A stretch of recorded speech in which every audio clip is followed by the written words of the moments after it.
So, Assalamu alaikum. I am Abbas Khan and I welcome you all to my YouTube channel once again. आज की class में हम accounting को discuss करेंगे और अकाउंटिंग की जो ब्रांच है फाइनेंशियल अकाउंटिंग उसको हम पढ़ेंगे। अगर मैं मज़ीद स्पेसिफ़िक हो जाऊँ तो फाइनेंशियल अकाउंटिंग में जो हम अकाउंटिंग प्रिंसिपल्स है इसको कुछ प्रिंसिपल्स है उसको आज की क्लास में डिस्कस करेंगे, जिसमें से गोइंग कंसर्न कॉन्सेप्ट और कॉस्ट कॉन्सेप्ट को आज की क्लास में कवर किया जाएगा, जबकि मैचिंग कॉन्सेप्ट और मटेरियलिटी कॉन्सेप्ट को सबसीक्वेंट जो है ना वीडियो में जो है ना उनको डिस्कस किया जाएगा। तो स्टार्ट करने से पहले मेरी आपसे रिक्वेस्ट है कि मेरे यूट्यूब चैनल को सब्सक्राइब कीजिएगा, उसको लाइक कीजिएगा, उसको शेयर कीजिएगा और उस पर जो है ना वो कमेंट कीजिएगा, ताकि जो है ना वो ताकि जो है ना ज़्यादा से ज़्यादा जो है ना वो एस्पायरेंट जो है ना वो फ़ायदा उठा सके। बेसिकली ये एक डेमो क्लास है और इसमें कोई रिटन मटेरियल तो मैंने सामने नहीं रखा हुआ, लेकिन जो रेगुलर क्लासेस होंगे इंशाल्लाह उसमें ज़ूम ऐप के थ्रू जो है ना वहाँ पर स्लाइड के थ्रू जो है ना वो स्लाइड जो है ना वो शेयर किया जाएगा, उनके थ्रू जो है ना वो पढ़ाया जाएगा। अच्छा, मैं आपको बताता चलूँ कि अकाउंटिंग जो प्रिंसिपल्स है ये बहुत ही ज़्यादा जो है ना वेरी वेरी इंपॉर्टेंट जो है ना बहुत ज़्यादा इंपॉर्टेंट है इंटरव्यू के लिहाज से। मैं जब state bank of Pakistan SBP में मैं अपीयर हुआ था तो वहाँ पर भी मुझसे इंटरव्यूअर ने अकाउंटिंग प्रिंसिपल से क्वेश्चन पूछे गए थे।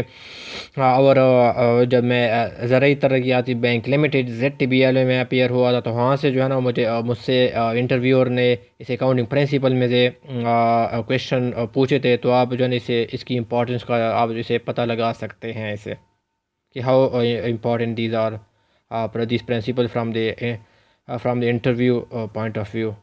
अच्छा, मैं आपको पहले बताता चलूँ कि एक बेसिकली ये अकाउंटिंग प्रिंसिपल्स है, इसका मकसद क्या था। मैं इसके बारे में थोड़ा सा बैकग्राउंड बताऊंगा, ये क्यों बनाया गया, इसकी क्या ज़रूरत पेश आई थी। बेसिकली अगर कोई ऑर्गेनाइजेशन अपने लिहाज से जो है ना वो अकाउंटिंग इन्फॉर्मेशन को जो है ना वो रिकॉर्ड करे, अपने तरीके से जो है ना वो रिकॉर्ड करे, तो इसको बेसिकली हम इसको अकाउंटिंग इन्फॉर्मेशन को हम जो है ना इसको कंपेयर नहीं कर सकते दूसरे के साथ। हाँ, ये एक अगर कोई पर्सनल सिस्टम ऑफ अकाउंटिंग कोई मेंटेन करता है, अगर कोई सोल प्रोप्राइटर है वो अपना अकाउंटिंग सिस्टम अपने तरीके से जो है ना वो इंफॉर्मेशन अकाउंटिंग इंफॉर्मेशन रिकॉर्ड करता है, तो उसके लिए तो काम कर सकता है, वो कर जाएगा। लेकिन जो अकाउंट जो फर्म्स है कंपनीज है उसके लिए जो है ना वो काम नहीं करेगा।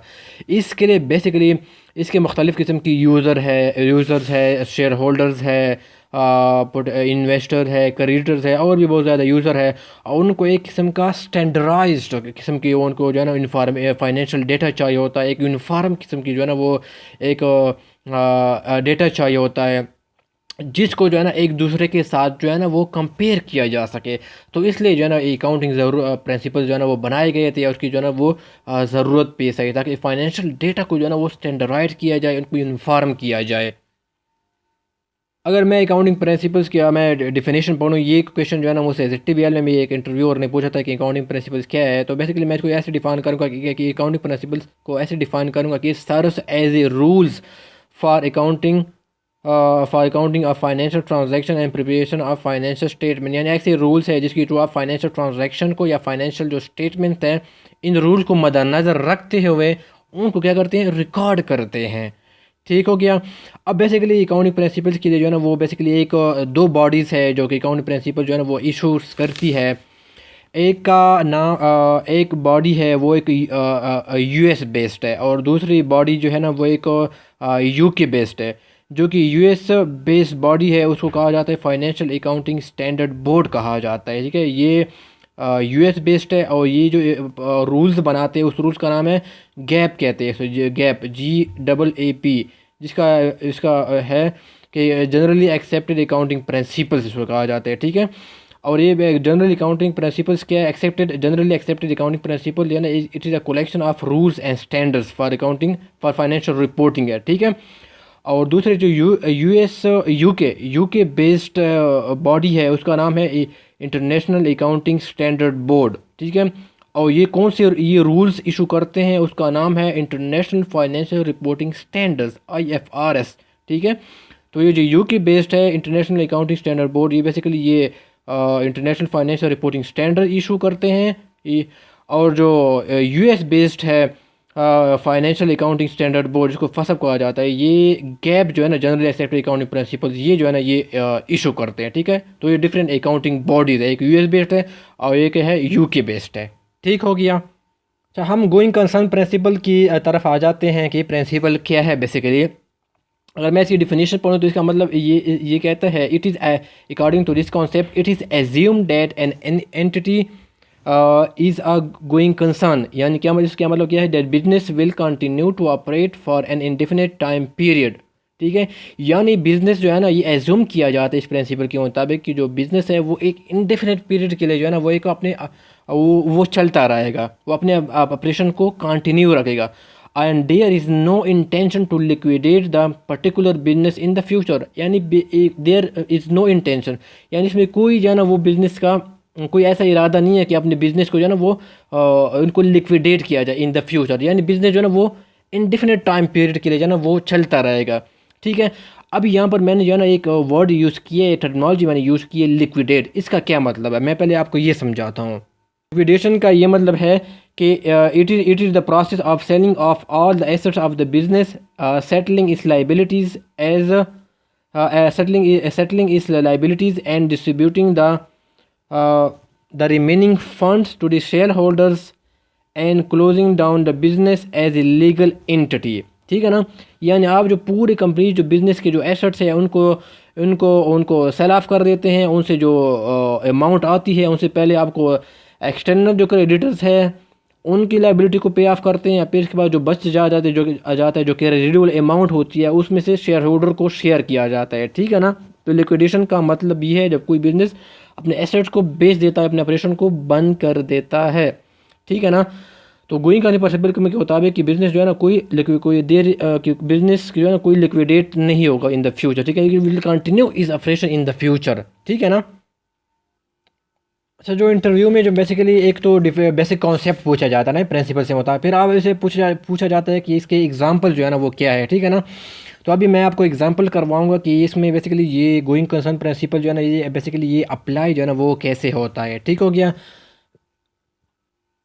अच्छा, मैं अभी तो आपको दो एग्जांपल दूंगा इसको कॉन्सेप्ट को समझाने के लिए, कि मैं डिप्रिसिएशन से दूंगा और एक प्रीपेमेंट एक्सपेंसेस से दूंगा। ठीक है, लेकिन पहले मैं जो है ना आपको कॉस्ट और एक्सपेंस में जो है ना मैं आपको डिफरेंस समझा दूँ कि कॉस्ट क्या होता है। मिसाल के तौर पर हमने कोई मशीनरी ख़रीद ली, ठीक हो गया, इसकी कॉस्ट जो आ गई हमें 2 लाख आ गई, हमने परचेज़ कर लिया। ठीक है ना, फिर हमने इसको फिर कुछ टाइम के बाद जो है ना हमने इसको यूज़ किया। ठीक है ना, तो कुछ अर्से बाद इसकी जो यूज़ की वजह से जो है ना उसकी वैल्यू जो है ना वो कम हो गई है। ठीक है, वो 1 लाख हो गई है। ठीक है ना, तो बेसिकली ये यूज़ क्या हुआ, ये जो यूज़ हो गया ये बेसिकली क्या हो गया, ये हमारा एक्सपेंस हो गया। अगर मैं इसको कॉस्ट क्या होता है, it is the amount of cash sacrifice, it's the amount of cash sacrifice to purchase something. ठीक है, यानी जो जो अमाउंट हम जो है ना किसी चीज़ को ख़रीदने पे जो है ना वो लगाते हैं। ठीक है ना, जिस पे हम जो हम परचेज़ करते हैं। ठीक है ना, वो इसी क्या होती है, वो किसकी चीज़ क्या होती है, कॉस्ट होती है। ठीक है ना, और इसकी एक्सपेंस क्या होती है, it is that purchase value that has been used up, यानी वो परचेज वैल्यू होती है जो कि क्या होती है, जो कि यूज्ड अप हो चुकी होती है। इसमें क्या है, 2 लाख पे हमने ख़रीदा, कुछ टाइम के बाद ये क्या हो गया, क्या हो गया, 1 लाख जो है इसमें यूज़ हो गया। ठीक है, ठीक हो गया। तो अभी ये यूज़ किया जो हो गया, क्या हो गया, ये हमारा एक्सपेंस हो गया। क्यों, इसे क्या कहते हैं, it is that purchase value that has been used up हो गया। ठीक है ना, तो ये कॉस्ट और एक्सपेंस में बेसिकली ये क्या है, ये डिफरेंस है, आप इसको जहन में रखें। ठीक है। अच्छा, डिप्रिसिएशन का मतलब ये है, मिसाल के तौर पर कोई एक्स कंपनी है, ठीक है ना, इसने कोई परचेज़ किया, मशीनरी परचेज़ की है। ठीक है ना, इसने कोई 50 लाख की जो है ना इसने मशीन परचेज़ किया, और इसकी यूज़फुल लाइफ क्या है, वो 25 जो है ना वो साल है। ठीक है ना, 25 ईयर्स है। ठीक है ना, अगर हम इसकी पर ईयर डिप्रेशन निकालें तो कितनी बनती है, 2 लाख बनती है। ठीक हो गया। अब ये क्या हो गया, 2 लाख जो है ना पर ईयर जो है ना उसकी डिप्रेशन एक्सपेंस बनती है। ठीक है ना, अब चूँकि कंपनी है या बिज़नेस है, ये क्या करती है, ये एक गोइंग कंसर्न है। ठीक है ना, ये कॉन्सेप्ट कैसे अप्लाई होते हैं इसको देखना है। ये क्या क्या करती है, ये कंपनी क्या है, गोइंग कंसर्न है, तो इसमें हर साल जैसे एट द एंड हर साल जो है ना इसमें से जो 2 लाख है वो डिप्रेशन एक्सपेंस में जो है ना वो चार्ज करे 2021-20 अप टू कितना होगा 25 ईयर्स तक। ठीक है ना, वो इसमें चार्ज करेगा। क्यों चार्ज करे, क्योंकि ये बिज़नेस जो है ना वो, हाँ अच्छा, ये क्या है, गोइंग कंसर्न है। अगर बिजनेस गोइंग कंसर्न ना होती, अगर बिजनेस गोइंग कंसर्न ना होती तो पहले साल जिस साल वो ख़रीदता उसी साल ही ये जो इसकी जो अमाउंट है, ये कॉस्ट है, वो जी डायरेक्ट जो है ना वो जो है ना वो एक्सपेंस कर देता, ठीक है ना, वो डायरेक्ट एक्सपेंस कर देता, वो बुक्स ऑफ अकाउंट में लिख देता। लेकिन नहीं, हर साल चूंकि बिजनेस जो है ना वो गोइंग कंसर्न है, तो हर साल जो है ना, इस साल आएगा कंपनी क्या करेगा, 2 लाख रुपया ना वो डिप्रेशन एक्सपेंस करेगा, ठीक है ना, वो लिख देगा अब बुक्स ऑफ अकाउंट में। फिर ये साल आएगा, फिर जो 2 लाख जो है ना वो अपने बुक्स ऑफ अकाउंट में क्या एक्सपेंस रिकॉर्ड करेगा। ये साल आएगा, इतना जो है ना वो रिकॉर्ड का ये चलता जाएगा अप टू 25th ईयर, ठीक है ना। अगर ये गोइंग कंसर्न ना होता तो कंपनी जो है ना पहले साल जो है ना ये सारी जो अमाउंट है 50 लाख है, वो डायरेक्ट जो है ना वो एक्सपेंस में ही रिकॉर्ड कर देती। नहीं, क्योंकि बिजनेस गोइंग कंसर्न है, बिजनेस ने फ्यूचर में ऑपरेट करना है, लिहाजा वो अपनी जो कॉस्ट है उसको क्या करते हैं, एलोकेट करता है, ईयर बाय ईयर जो है ना वो एलोकेट करता है, किसमें, एक्सपेंस में जो है ना वो एलोकेट करता रहता है, ठीक है ना। तो ये कॉन्सेप्ट जो है ना यहाँ पर अप्लाई हो गया, ठीक है ना, कि क्यों जो है ना डिप्रेशन को जो है ना वो चार्ज किया जाता है, हर साल जो है ना ये अमाउंट चार्ज की जाती है, और फिर अमाउंट एक साल क्यों नहीं चार्ज की जाती है, ठीक हो गया। दूसरा है pre payment expense. Pre payment expense वो होते हैं जो आप एडवांस में जो है ना वो पे कर रहे होते हैं, या क्या होते हैं, एसेट होता है, ठीक है। मिसाल के तौर पर कोई कंपनी ए है, कोई इसकी बिज़नेस है, मर्चेंडाइजिंग बिज़नेस है, और इसने कोई इंश्योरेंस कंपनी से जो है ना वो इंश्योरेंस करवा रही है, कोई गुड्स के लिए इंश्योरेंस करवा रही है, या कोई लाइफ इंश्योरेंस कोई अपनी एम्प्लाई के लिए जो है ना वो करवा रही है, ठीक है ना। तो इसने जो है ना 5 लाख रुपए जो है ना उसने एडवांस में जो है ना वो पे कर लिया। वो कितने कितने साल के लिए, 10 साल के लिए इसने इंश्योरेंस पॉलिसी जो है ना वो ख़रीद लिया, ठीक है ना। तो अगर हम पर साल निकालें तो कितना आता है, 50,000 रुपये जो है ना वो पर साल आता है, ठीक है ना।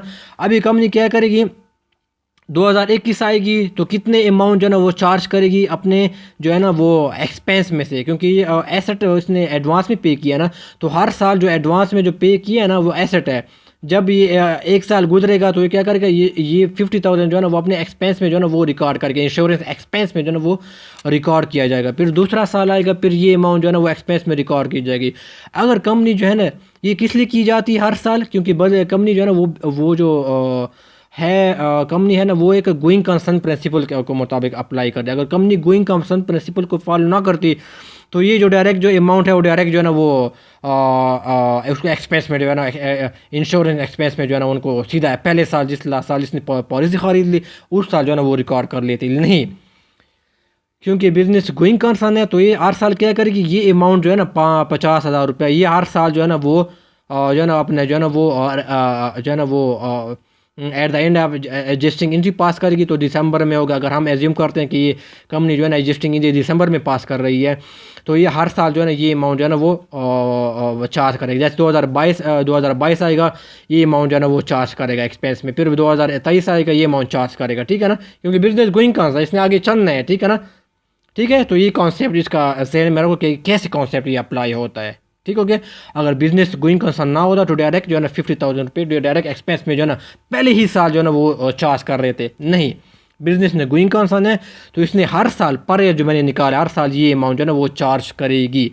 तो ये तो इसका कॉन्सेप्ट अप्लाई हो गया, दोनों मैंने आपको एक्सप्लेन कर दिए। हम फिर अब इसके बारे में फिर ये डिस्कस करेंगे कि कौन से ऐसे केसेस होंगे, केसेस हम डिस्कस करेंगे कि जिसके मुताबिक जो है ना कोई कंपनी गोइंग कंसर्न होगी, और कुछ ऐसे केसेस डिस्कस करेंगे जिसके केस में जो है ना कंपनी जो है ना गोइंग कंसर्न नहीं रहेगी, ठीक है।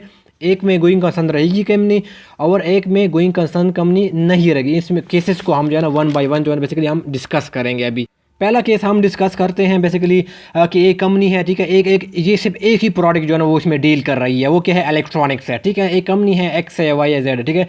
ये कंपनी में वो एक इलेक्ट्रॉनिक्स में जो है ना इक्विपमेंट में ये डील कर रही है, एक ही प्रोडक्ट सेल कर रही है, ठीक है ना। तो बेसिकली सिर्फ क्या हुआ कि गवर्नमेंट ने जो है ना इसकी जो है ना उसमें रिस्ट्रिक्शन लगा दी, इस पर कोई बैन लगा दिया, ठीक है ना। इसकी मैन्युफैक्चरिंग पे मार्केटिंग में जो भी एक्टिविटीज़ है इसको बिल्कुल ऑपरेशन को जो है ना वो बंद कर दिया है, ठीक है। तो ऐसी कंपनी में जो है ना वो बिज़नेस जो है ना, चूंकि कंपनी जो है ना वो बिज़नेस को ऑपरेट नहीं, वो अपने ऑपरेशन को जो है ना वो कंटिन्यू नहीं रख सकेगा due to ban impose by the government. तो ऐसे केस में जो है ना वो कंपनी जो है ना वो गोइंग कंसर्न नहीं रहेगी, वो अपने ऑपरेशन को कंटिन्यू नहीं रख सकेगी इन द फ्यूचर, ठीक है ना। वो तो बैन हो जाएगी, ठीक है ना। अगर 2020 में लगा दिया तो बस इसका 2020 में ऑपरेशन जो है ना वो बंद हो जाएंगे, ठीक है ना, वो गोइंग कंसर्न नहीं रहेगी। अब हम एक दूसरा केस डिस्कस करते हैं कि जिसमें एक कंपनी जी है और ये मुख्तलिफ़ किस्म की जो है ना प्रोडक्ट्स में जो है ना वो डील कर रही है। ये कंप्यूटर हार्डवेयर में भी डील कर रही है, ये सॉफ्टवेयर में भी डील कर रही है, ये कॉस्मेटिक्स में डील कर रही है, ठीक है ना, मुख्तलिफ़ किस्म की प्रोडक्ट्स में, ये इलेक्ट्रॉनिक्स में भी डील कर रही है, ठीक है, ये मुख्तलिफ़ प्रोडक्ट्स में डील कर रही है। अब कंपनी ने ये डिसाइड कर दिया है, ठीक है ना, ये 2020 में मिसाल के तौर पर मैं एक सब मिसाल लेता हूँ कि कंपनी ने डिसाइड कर लिया कि हम इलेक्ट्रॉनिक्स के जो है ना वो हम इसके ऑपरेशन को बंद कर देते हैं, ठीक है ना। ये पा ये 4 किस्म के जो है ना वो ऑपरेशन में जो है ना बेसिकली वो मुख्तलिफ़ किस्म के ऑपरेशन में वो चीज़ें बनाती है, उसमें डील कर रही है। इसने कहा कि हम एक सेगमेंट को जो है ना वो बंद कर देते हैं, ठीक है ना। तो ऐसे केस में जो है ना अगर वो एक सेगमेंट को बंद करता है तो इसकी वजह से कंपनी का जो गोइंग कंसर्न प्रिंस या गोइंग कंसर्न होगा वो इससे इम्पैक्ट नहीं होगा, क्योंकि जो गोइंग कंसर्न है ये basically it is a whole concept, it is applied to a whole business, not only to the only one segment of the business, ठीक है ना। यानी अगर कंपनी एक सेगमेंट को बंद कर देती है तो इसकी वजह से कंपनी के जो है ना वो going concern principle going concern पे कोई इफेक्ट नहीं पड़ेगा, क्योंकि इसके जो बाकी ऑपरेशन तो चलेंगे ना, वो सॉफ्टवेयर डील करेंगे, वो मैन्युफैक्चर करेंगे, सॉफ्टवेयर में भी डील करेंगे, वो कॉस्मेटिक भी डील करेंगे, ठीक है ना, वो तो चलेंगे ना, बस एक सेगमेंट बंद हो गया तो इससे कोई गोइंग कंसर्न जो है ना वो इफेक्ट नहीं होगा। वो तब इफेक्ट होगा इट इज़ जब वो एक ही चीज़ में जो है ना वो डील कर रही है, वो ऑपरेशन जो है ना वो बंद कर दे, ठीक है ना। तो ये और गोइंग कंसर्न क्या है, ये पूरे एक it applies to the whole of the business, not to the only one segment of the business, ठीक है। इसमें आपने इसको जहन में रखना है, ठीक है ना। The company is a going concern because in this case अगर वो जो है ना इस जो मैंने एग्जांपल दिया the company is a going concern because shutting down of small part of the business और segment of the business does not impair the ability of the company to operate as a going concern. एक segment में बंद कर दिया, इससे कोई effect नहीं पड़ेगा कंपनी का, क्योंकि बाकी जो ऑपरेशन हैं बाकी में तो वो डील तो कर रहे हैं ना, बाकी जो इलेक्ट्रॉनिक सॉफ्टवेयर कॉस्मेटिक, ठीक हो गया, ये एक हो गया, ये दूसरा केस हो गया। अच्छा, पहले केस में क्या होगा, पहले केस में क्या होगा, कंपनी जो है ना वो गोइंग कंसर्न जो है ना वो नहीं रहेगा, ठीक है ना। दूसरे केस में क्या होगा, कंपनी गोइंग कंसर्न रहेगा। अभी तीसरे केस में क्या होगा कि कंपनी है मिसाल के तौर पर इससे बड़ा वीक फाइनेंशियल पोजीशन है, ठीक है, और वो अपने क्रेडिटर को जो है ना वो अपने पेमेंट नहीं कर रही, ठीक है ना, वो इसकी ड्यू टू इस वीक फाइनेंशियल पोजीशन। अभी वो क्रेडिटर्स क्या हो गए, वो जो है ना बेसिकली वो कोर्ट में चले गए, ठीक है ना, और कोर्ट ने जो है ना वो जो है ना इसकी जो लिक्विडेशन का जो ऑर्डर है ना वो दे दिया, ठीक है ना, कि अपनी कंपनी को जो है ना वो एसेट को लिक्विडेट किया जाए, और इसे जो भी एसेट मिलेंगे उनके जो है ना वो अमाउंट मिलेंगे उससे जो है ना उनके क्रेडिटर के जो क्लेम थे उनको जो है ना वो सेटल किया जाए, ठीक है ना। तो ऐसे केस में क्या होगा, कंपनी जो है ना वो गोइंग कंसर्न नहीं रहेगी, ठीक है ना, क्योंकि सफिशेंट एविडेंस मौजूद है ना, क्योंकि वो जो कोर्ट ने जो है ना बेसिकली वो ऑर्डर पास किए है किसके बेस पे, on the request of the company creditor के बेस पे जो है ना उसने ऑर्डर पास किया है कि कंपनी के जो है ना एसेट को सेल ऑफ किया जाए, ठीक है ना। तो ऐसे केस में जो है ना वो कंपनी अपने ऑपरेशन को तो चला तो नहीं सकती ना, वो अपने एसेट को बेच देंगी, ठीक है ना, on the course of the order of the court. ये क्या होगा, it would be called a forced जो है ना एक किस्म की फोर्स्ड डिसकंटिन्यूड ऑपरेशन होगा, ठीक है ना। उनको फोर्स किया जाएगा कि अपने ऑपरेशन को क्या क्या करे, डिसकंटिन्यू करे on the order of courts and the request made by the creditor of the company. किसकी वजह से, क्योंकि उसने पेमेंट ही नहीं की कंपनी ने ड्यू टू फाइनेंशियल पोजीशन, ठीक हो गया। तो ऐसी कंपनी में जो ऐसे केस में जो है ना कंपनी जो है ना वो गोइंग कंसर्न नहीं रहेगा, ठीक है ना। फिर हम जो है ना कॉस्ट जो है ना बेसिकली प्रिंसिपल की तरफ जो है ना वो आ जाते हैं। तो इसमें बेसिकली हमें इससे पहले प्रिंसिपल को एक्सप्लेन करने से पहले मैं इन दोनों टर्मिनोलॉजी को मैं डिफाइन करूँगा कि कॉस्ट क्या है, मार्केट प्राइस क्या है, ठीक है ना। कॉस्ट प्राइस से कहते हैं the price at which asset is required, यानी वो कीमत जिस पे हम एसेट को एक्वायर करते हैं, उनको हासिल करते हैं, उनको परचेज करते हैं, ठीक है ना। और मार्केट प्राइस क्या होती है, prevailing price in the market, यानी वो प्राइस होती है। यानी अगर मैं एसेट को जो है ना मैं सपोज करता हूँ मैं मार्केट में जो है ना उनको जिस प्राइस पे मैं उनको सेल ऑफ करना चाहता हूँ, मैं उनको डिस्पोज ऑफ करना चाहता हूँ, यानी अगर मैं अपने एसेट को उनको सेल करूँ, उनको बेचूँ, तो ये अमाउंट जो है ना वो हमें मिलेगी। जिस अमाउंट हम किस अमाउंट पे मिलेगी, ये क्या करेगा, मार्केट प्राइस पे जो है ना हमें अमाउंट जो है ना वो मिलेगी। अगर मैं एसेट को मार्केट में उनको सेल ऑफ करूँ तो ये क्या होगा, ये जो है ना वो बेसिकली क्या होगा, ये मार्केट प्राइस होगा, ठीक है ना। यानी मेरे एसेट जो है ना ये मार्केट प्राइस पे जो है ना वो बेसिकली वो मार्केट में क्या बिकेगा, ठीक है। और ये प्राइस क्या होती है, it is the price at which asset is acquired, यानी जिस प्राइस पे हम एसेट को एक्वायर करते हैं, ठीक है ना। और इस पे जो है ना हम इसको मार्केट में जो है ना वो बेचते हैं, यानी इस अमाउंट जो है वो हमें रिकवर होगा अगर हम एसेट को बेच दें, ये अमाउंट हमें रिसीव होगा अगर हम इसको जो है ना वो एसेट पे जो है ना वो बेच दें मार्केट में। तो इन दोनों में ये डिफरेंस को जो है ना वो क्लियर रखें। अच्छा, इस प्रिंसिपल के मुताबिक क्या आता है, ये कि प्रिंसिपल कहता है कि an asset is ordinary entered on the accounting on the accounting record at the price paid to acquire it, ठीक है ना। यानी बुक्स ऑफ अकाउंट में हम एसेट को रिकॉर्ड करेंगे इस कॉस्ट प्रिंसिपल के मुताबिक। किस पे रिकॉर्ड करेंगे हम इसको जो है ना वो जो है ना जिस पे हमने एक्वायर किया उस जो है ना कॉस्ट पे जो है ना हम बेसिकली हम उसको रिकॉर्ड करेंगे, एसेट को जो है ना कॉस्ट पे रिकॉर्ड करेंगे, ठीक है ना। जो कहते हैं हिस्टोरिकल कॉस्ट पे रिकॉर्ड करते हैं, इसको ओरिजिनल कॉस्ट भी कहते हैं उसको, उस पर रिकॉर्ड करें, ठीक है। इसके मुताबिक हम एसेट को किस पे रिकॉर्ड करेंगे, कॉस्ट के बेस पे जो है ना हमें बुक्स ऑफ अकाउंट में हम एसेट्स को रिकॉर्ड करेंगे इस प्रिंसिपल के मुताबिक। फिर कॉस्ट जो प्रिंसिपल है ये बड़ा जो है ना गोइंग कंसर्न प्रिंसिपल जो हमने पढ़ा है इसके साथ बड़ा रिलेटेड है। ये कैसे रिलेटेड है मैं आपको बताता हूँ, ठीक है। तो अगर गोइंग कंसर्न प्रिंसिपल की तरह में ये एज्यूम किया जाता है कि बिजनेस जो है ना वो एक इंडेफिनिट पीरियड के लिए जो है ना अपने वो चलेगा, ठीक है ना, वो ऑपरेट करेगा एक for indefinite period of time, ठीक है। लिहाजा गोइंग कंसर्न प्रिंसिपल के मुताबिक चूँकि कहते हैं कि बिजनेस इंडेफिनिट पीरियड के लिए चलेगा, लिहाजा हम बुक्स ऑफ अकाउंट में जो एसेट को रिकॉर्ड करते हैं वो कॉस्ट के बेस पे करते हैं, ना कि मार्केट प्राइस के बेस पे, ठीक है ना। क्योंकि हमारा जो बिज़नेस है ना वो गोइंग कंसर्न है, लिहाजा हम जो एसेट जो है ना वो किस पे रिकॉर्ड करें, कॉस्ट पे रिकॉर्ड करें, ना कि मार्केट प्राइस। हमने एसेट को तो बेचना तो नहीं है ना कि हम मार्केट प्राइस पे रिकॉर्ड करें, नहीं। हमने एसेट को चूँकि बिज़नेस में चलाना है, लिहाजा हम एसेट को बुक्स ऑफ अकाउंट में कॉस्ट के बेस पे रिकॉर्ड करेंगे, यानी जिस पे हमने एक्वायर किए थे एसेट को उस पे रिकॉर्ड करेंगे, ना कि मार्केट प्राइस पे, ठीक है ना। तो ये इनका जो है ना बेसिकली ये रिलेशन आ गया, ठीक है ना।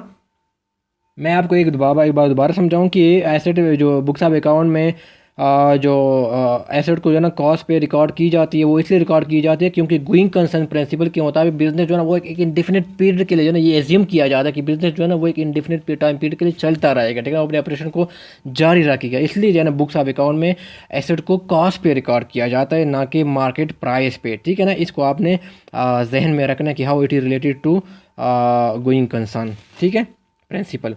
अब मैं बेसिकली इसको जो है ना वो एग्जांपल के थ्रू मैं समझाऊंगा। मिसाल के तौर पर एक बिज़नेस है, हमने कोई इसमें एसेट ख़रीद लिया जिसकी अमाउंट है 1 लाख रुपये, ठीक है ना। तो हम इसको बेसिकली 1 लाख रुपये हमने इसको ख़रीद लिया, ठीक है ना। अभी कुछ टाइम के बाद इसकी वैल्यू जो है ना, इसकी वैल्यू जो है ना मार्केट वैल्यू ना वो बढ़ गई है, वो 2 लाख तक पहुँच गई है, ठीक है ना। बेशक इसकी मार्केट वैल्यू जो है ना वो 2 लाख तक पहुंच गया हो, लेकिन एक कॉस्ट प्रिंसिपल हमें कहते हैं कि आप एसेट को क्या करेंगे, 1 लाख पे ही रिकॉर्ड करेंगे जिस अमाउंट पे हमने एसेट को एक्वायर किया था, ठीक हो गया। ये हो गया पहला केस, हो गया इंक्रीज़ का।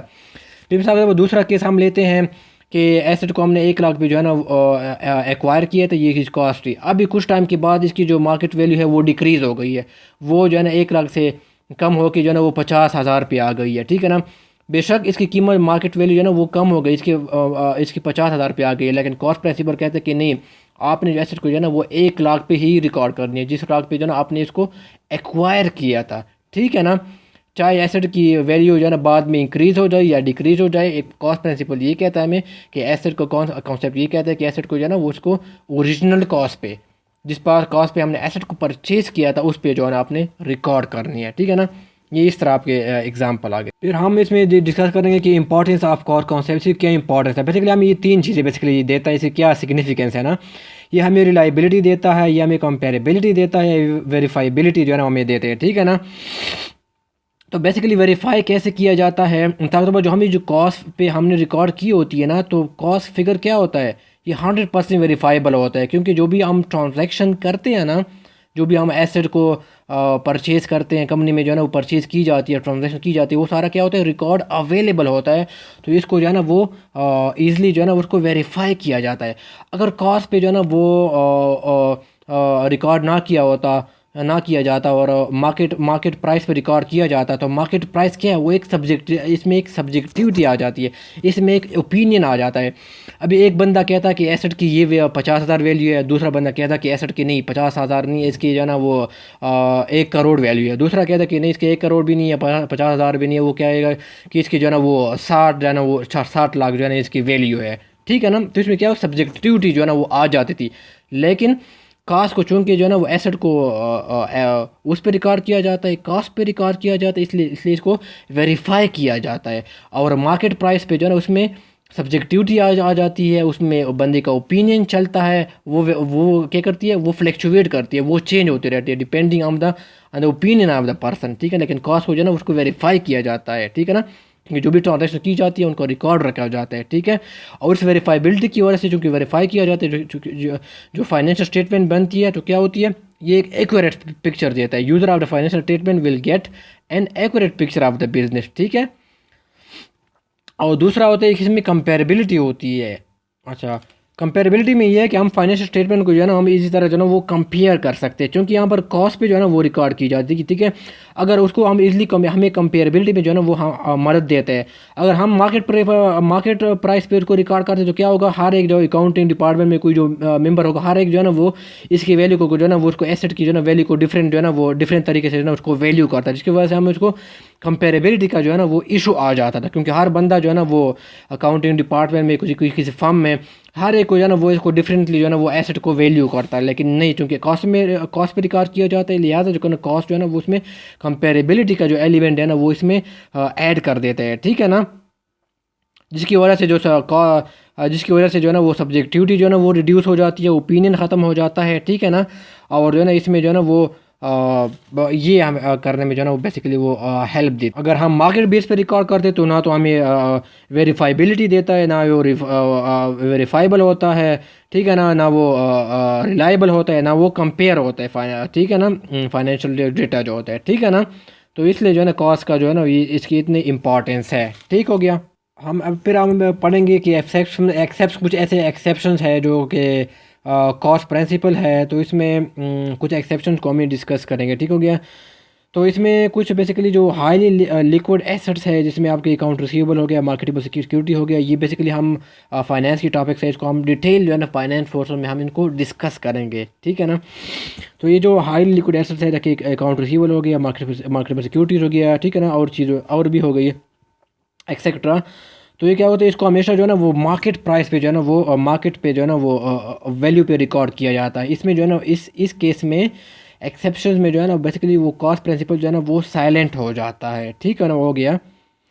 तो बेसिकली इसके रीज़न ये है, चूँकि जो है ना ये एक शॉर्ट टर्म एसेट्स है, और इसके ज़रिए ना हमें एक एक्यूरेट प्रोडिक्शन होती है एक फ्यूचर कैश फ्लो, किसी भी कंपनी की जो फ्यूचर कैश फ्लो है इसकी एक्यूरेट प्रोडिक्शन जो है ना वो हमें प्रोडिक्शन करने में जो है ना वो एक हेल्प देती है। इसलिए जो है ना हम इनको जो है ना वो मार्केट प्राइस पे जो है ना मार्केट वैल्यू पे जो है ना बेसिकली इन चीज़ों को account receivable high liquid assets है, अकाउंट रिसीवेबल और मार्केटेबल सिक्योरिटीज़ को हम रिकॉर्ड करते हैं। यहाँ पर जो है ना वो कॉस्ट प्रिंसिपल साइलेंट हो जाता है, ठीक हो गया। इन चीज़ को हम मार्केट प्राइस पे जो है ना वो हाईली लिक्विड जो एसेट्स है इसको मार्केट प्राइस पे बैलेंस शीट में रिकॉर्ड करते हैं, ठीक है ना। तो क्योंकि हमें इसे प्रिडिक्शन होती है future cash flow of the company, ठीक हो गया। तो ये जो है ना बेसिकली एक एक्सेप्शंस जो है ना वो कॉस्ट प्रिंसिपल जो है ना वो आ गई है। अच्छा, अगर आपको कोई समझ नहीं आया, ठीक है, ये कॉस्ट कॉन्सेप्ट के वो कंप्लीट हो गया। अच्छा, अगर आपको कोई समझ नहीं आया तो आप जो है ना वो कोई कन्फ्यूजन है तो आप कमेंट में भी लिख सकते हैं, ठीक है ना। तो इंशाल्लाह मैं इनका जो है ना वो आंसर दूंगा। आपके जहन में कोई डाउट है या किसी चीज़ की समझ नहीं आ रही तो इंशाल्लाह मैं इनको क्लियर करवा दूंगा, ठीक है। और अगर आपको वीडियो अच्छी लगी तो इसको जो है ना काइंडली सब्सक्राइब कीजिएगा, उसको लाइक कीजिएगा, और उसको जो है ना वो ज़्यादा से ज़्यादा जो है ना वो शेयर कीजिएगा, ताकि जो है ना वो ज़्यादा से ज़्यादा जो है ना उसको बेनिफिट जो है ना उठाया जा सके, ठीक है। बहुत बहुत शुक्रिया and thank you so much.